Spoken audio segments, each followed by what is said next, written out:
Barang siapa di antara mereka melakukan amal akhirat untuk dunia, maka dia tidak akan mendapatkan bagian di akhirat. Hadis ini sahih riwayat Ahmad dan Hakim. Kemudian riya akan menambah kesesatan seseorang. Orang kalau beramal riya terus akan tambah sesat hidupnya. Kemudian riya juga merupakan sebab kekalahan umat Islam. Dengan riya umat ini akan kalah. Yang terjadi umat ini mundur, ya, umat ini kalah karena apa? Riya. Orang-orang yang beramalnya memperjuangkan Islamnya bukan karena Allah. Orang-orang yang meneriakan berjuang, berjihad untuk Islam, yang mereka lakukan untuk apa? Untuk pribadi, untuk mendapatkan harta, mendapatkan kedudukan, mendapatkan pujian, mendapatkan sanjungan dari manusia. Nggak ada nilainya. Maka umat ini nggak mendapatkan izzah. Karena apa? Dia beramal semata-mata karena kedudukan, bukan untuk membela Islam.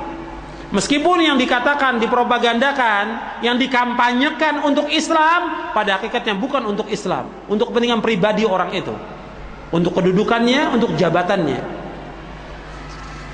Dan itu semuanya bentuknya kebohongan. Kemudian beberapa perkara yang tidak termasuk riya, itu akibat-akibat riya. Antum lihat halaman 108.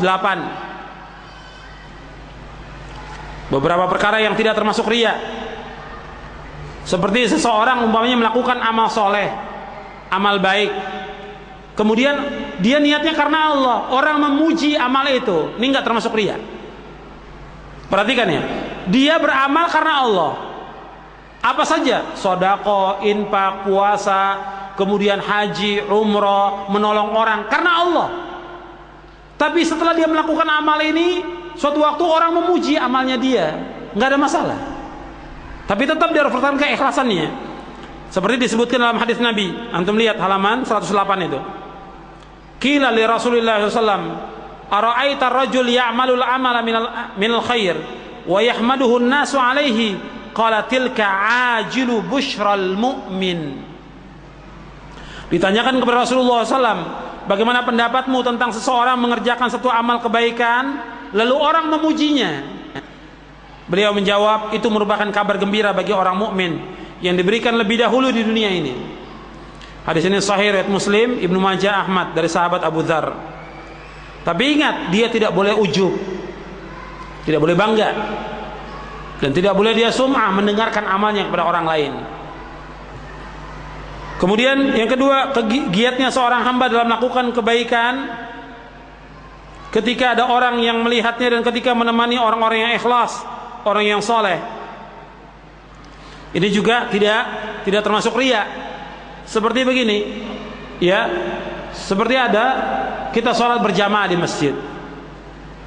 Kemudian selesai sholat berjamaah, banyak orang-orang melakukan sholat sunat, ba'da zuhur, ba'diyah zuhur. Tadinya orang ini nggak pernah melakukan sholat ba'diyah zuhur, tapi karena lihat banyaknya orang sholat ba'diyah, dia ikut. Hatinya tertarik untuk melakukan itu. Atau ketika dia berkumpul bersama orang-orang yang soleh, kemudian orang soleh ini bangun tengah malam dan dia belum pernah bangun malam, tapi karena orang soleh ini bangun malam, dia ikut melakukan sholat. Nah, ini tidak termasuk riya, karena dia mengikuti orang berbuat kebajikan di saat orang melakukan amal kebajikan itu. Yang ketiga, menyembunyikan dosa. Jadi kalau kita berbuat dosa, berbuat maksiat, maka dosa itu disembunyikan, jangan diceritakan pada orang. Kemudian kita bertaubat kepada Allah dan mohon ampun kepada Allah atas perbuatan dosa yang kita lakukan. Kemudian yang keempat, mengenakan pakaian yang indah dan bagus. Halaman 111. Jadi kalau kita memakai pakaian yang bagus, pakaian yang indah, ini nggak apa-apa, tidak termasuk riya dan tidak termasuk sombong. Itu hadisnya antum baca, riwayat Muslim, Abu Dawud, Tirmidzi dan Baghawi dari Abdullah bin Mas'ud. Nabi bersabda, la yadkhulul jannata man kana fi qalbihi mithqalu dzarratin min kibrin. Qala rajulun, inna rajula yuhibbu an yakuna thawbu hasanan wa na'lu hasanatan. Qala innallaha jamilun yuhibbul jamal, al-kibru batarul haq wa ghamtun nas. Nabi bersabda, tidak akan masuk surga orang yang di dalam hatinya ada kesombongan seberat zarrah. Seorang berkata, sesungguhnya seorang laki-laki menyukai pakaian yang bagus dan sandalnya bagus. Rasulullah SAW bersabda, sesungguhnya Allah itu indah dan menyukai keindahan. Yang dimaksud dengan sombong, menolak kebenaran dan meremehkan manusia. Hadis ini sahih.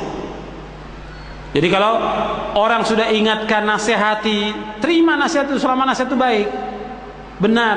Tapi kalau dia tolak, ini orang yang sombong. Apalagi kalau yang nasihati dia orang banyak, tapi tetap dia mengingkari, bahkan melecehkan orang lain, ini orang yang sombong. Ini kibir. Kemudian yang kelima, yang tidak termasuk riya, yang kelima, menampakkan syiar-syiar agama Islam. Menampakkan syiar agama Islam yang benar, yang sesuai dengan sunnah. Seperti apa? Seperti orang memakai jenggot, dia memakai cadar, bagi wanita memakai cadar, kemudian sholat berjamaah yang 5 waktu, kemudian bagi laki-laki mengangkat kainnya atau celananya di atas mata kaki. Ini memang sesuatu yang tampak, yang dia harus tampakkan. Tetap dia harus berusaha untuk ikhlas. Kemudian menyembelih korban, menunaikan ibadah haji, umrah, ini syiar yang tampak, dan itu harus ditampakkan, karena nggak bisa disembunyikan amal-amal tersebut. Maka dia harus tetap melakukannya ikhlas karena Allah dalam menampakkan syiar-syiar agama Islam ini. Kemudian ikhwani fiddin, a'azakumullah, yang terakhir tentang obat penyakit riya. Yang terakhir dari pembahasan kita, bagaimana mengobati penyakit riya ini. Riya ini penyakit yang kronis, penyakit yang sangat-sangat berbahaya bagi seluruh manusia.